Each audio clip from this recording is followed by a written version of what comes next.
Hello students, आज हम अतीत में दबे पांव इस पार्ट के एमसीक्यू क्वेश्चंस देखेंगे। तो बढ़ते हैं सबसे पहले प्रश्न की तरफ। अतीत में दबे पांव पाठ के लेखक कौन हैं? इस पाठ के लेखक ओम थानवी जी हैं।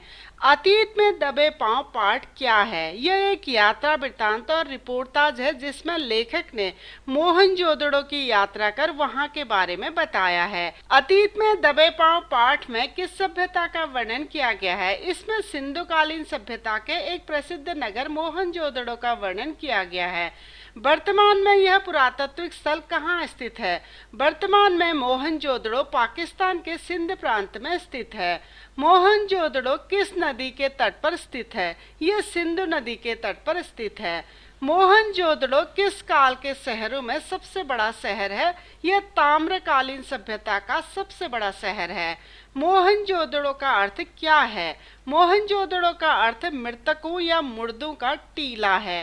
वर्तमान में मोहनजोदड़ो को किस नाम से जाना जाता है? आजकल मोहनजोदड़ो को मोहनजोदड़ो कहा जाता है। मोहनजोदड़ो के टीले कैसे हैं? मोहनजोदड़ो के टीले मानव निर्मित हैं, यानी इंसानों के द्वारा बनाए गए हैं। सिंधु नदी के पानी से बचने के लिए जमीन की सतह को किस तरह ऊपर उठाया गया था? सिंधु नदी के पानी के प्रकोप से शहर को बचाने के लिए लोगों ने कच्ची और पक्की ईंटों की चिनाई से टीलों का निर्माण किया था, जो पानी को शहर में आने से रोकता था। मेसोपोटामिया के अभिलेखों में प्रयोग मेलुहा शब्द संभवतः किसके लिए प्रयोग होता होगा?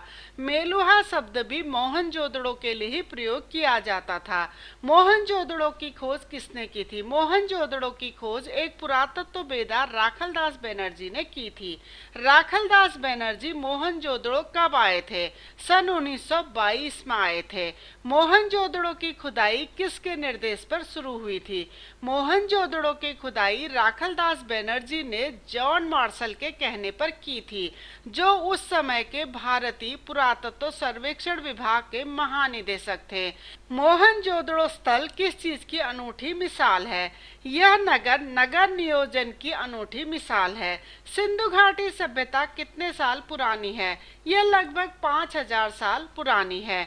मोहनजोदड़ो का नगर कितने हजार साल पहले का है? लगभग 5000 साल पहले का है। मोहनजोदड़ो अपने काल में किसका केंद्र रहा होगा? सभ्यता व संस्कृति का केंद्र रहा होगा। मोहनजोदड़ो का समाज कैसा था? मोहनजोदड़ो का जो समाज था वह साक्षर था और सुसंस्कृत था। सिंधु घाटी की सभ्यता को किस सभ्यता के समकालीन माना जाता है? सिंधु घाटी की सभ्यता को मेसोपोटामिया यानी इराक और मिस्र की सभ्यता के समकालीन माना जाता है। सिंधु घाटी की जल संबंधी अनूठी विशेषता क्या है? वहां की जल निकासी का प्रबंध। मोहनजोदड़ो नगर कितने हेक्टेयर में फैला हुआ था? लगभग 200 हेक्टेयर भूमि में फैला हुआ है। लेखक के अनुसार मोहनजोदड़ो की आबादी लगभग कितनी थी? 85,000 यानी 85,000। मोहनजोदड़ो के अलावा सिंधु घाटी सभ्यता का दूसरा शहर कौन सा था? हड़प्पा। सिंधु घाटी संस्कृति किस प्रकार की मानी जाती है? यह एक मैदानी संस्कृति मानी जाती है। पिछले 100 वर्षों में अब तक मोहनजोदड़ो के कितने भाग की खुदाई की गई है? लगभग 1/3 हिस्से की ही खुदाई संभव हो पाई है। मोहनजोदड़ो के स्तूप के चबूतरे वाले हिस्से को किस नाम से पुकारा जाता है? स्तूप के चबूतरे वाले हिस्से को गढ़ नाम से पुकारा जाता है। मोहनजोदड़ो की मुख्य सड़क की चौड़ाई कितनी थी? लगभग 33 फीट थी। महाकुंड कितने फुट लंबा है? 40 फुट। महाकुंड की चौड़ाई कितनी है? 25 फुट। और महाकुंड की गहराई है 7 फुट। महाकुंड के 3 तरफ किसके कमरे बने हुए हैं? वहां पर साधुओं के कमरे बने हुए हैं। महाकुंड में ईंटों के बीच चूने और चिरौड़ी के गारे का इस्तेमाल क्यों किया गया था? महाकुंड में अशुद्ध पानी के प्रवेश को रोकने के लिए किया गया था। महाकुंड में पानी के प्रबंध के लिए क्या व्यवस्था थी? महाकुंड में पानी एक कुएं से लाया जाता था। महाकुंड के पास मिले ज्ञानशालाओं के अवशेषों को क्या नाम दिया गया है? इन्हें कॉलेज ऑफ प्रीस्ट कहा गया है। 2 पांत और 8 स्नानागार कहाँ बने थे? कुंड के उत्तर दिशा में। कोठार किस काम आते थे? कर में प्राप्त अनाज को जमा इन्हीं कोठारों में किया जाता था। दाढ़ी वाली मूर्ति का क्या नाम रखा गया था? दाढ़ी वाली मूर्ति का नाम याजक नरेश रखा गया था। नर्तकी के अलावा और किसकी मूर्ति मोहनजोदड़ो में मिली थी? दाढ़ी वाले नरेश की भी मूर्ति मोहनजोदड़ो में ही मिली थी।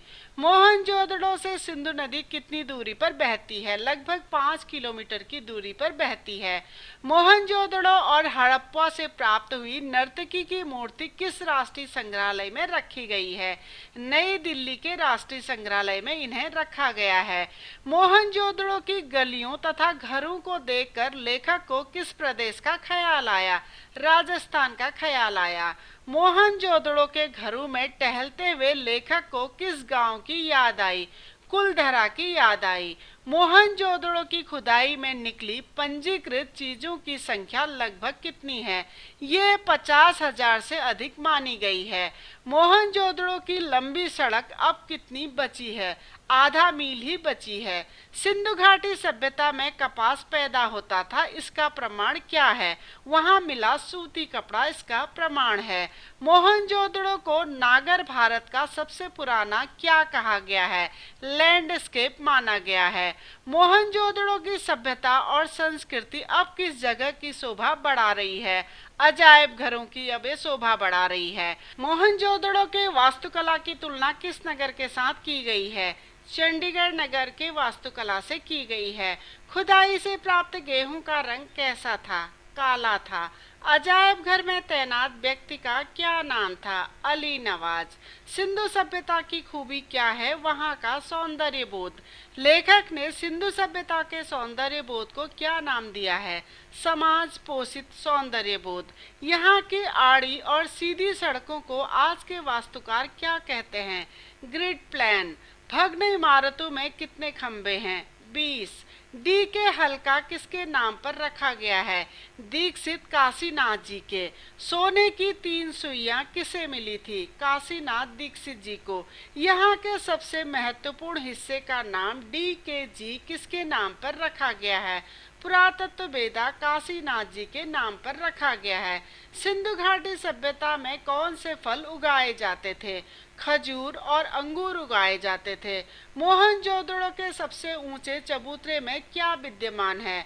बौद्ध स्तूप विद्यमान है। बौद्ध स्तूप कितने फुट ऊंचे चबूतरे पर निर्मित है? 25 फुट ऊंचे चबूतरे पर निर्मित है। स्तूप से महाकुंड की ओर जाने वाले रास्ते का क्या नाम रखा गया है?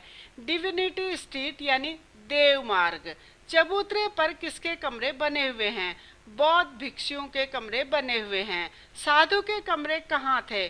कुंड के तीनों तरफ हैं। दक्षिण में टूटे फूटे घरों के जमघट को किसकी बस्ती माना गया है? यह कामगार यानी मजदूरों की बस्ती मानी गई है। उत्तर में 2 प्रांत में कितने स्नान घर हैं? 8 स्नान घर हैं। अनाज की ढुलाई के लिए किस वाहन का प्रयोग किया जाता होगा? बैलगाड़ी का प्रयोग किया जाता होगा। मोहनजोदड़ो में कुओं को छोड़कर अन्य चीजों के आकार कैसे थे? चौकोर या आयताकार थे। सिंधु घाटी के छोटे टीलों पर बनी बस्तियों को क्या कहा गया है? नीचा नगर कहा गया है। रंगरेज के कारखानों में क्या रखा जाता होगा? रंगाई के बर्तन रखे जाते होंगे। रंगाई का छोटा कारखाना खुदाई के समय किसे मिला था? माधव स्वरूप वत्स जी को मिला था।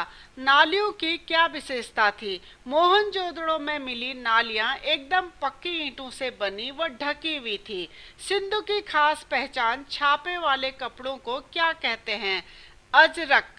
समूची सिंधु सभ्यता में औजार तो मिले परंतु क्या नहीं मिले? हथियार नहीं मिले। तो बच्चों ये थे अतीत में दबे पांव के एमसीक्यू क्वेश्चंस। इन्हीं क्वेश्चंस को अगर आप और विस्तार से देखना चाहते हैं तो आप हमारी वेबसाइट keepinspiringme.in में विजिट कर सकते हैं। डिस्क्रिप्शन में मैंने इसका लिंक दे दिया है। अगर आपको वीडियो पसंद आया हो, इन्फॉर्मेटिव लगा हो तो प्लीज़ चैनल को लाइक करें, सब्सक्राइब करें और आने वाली वीडियो की इन्फॉर्मेशन के लिए बेल आइकन को दबा दीजिए। धन्यवाद।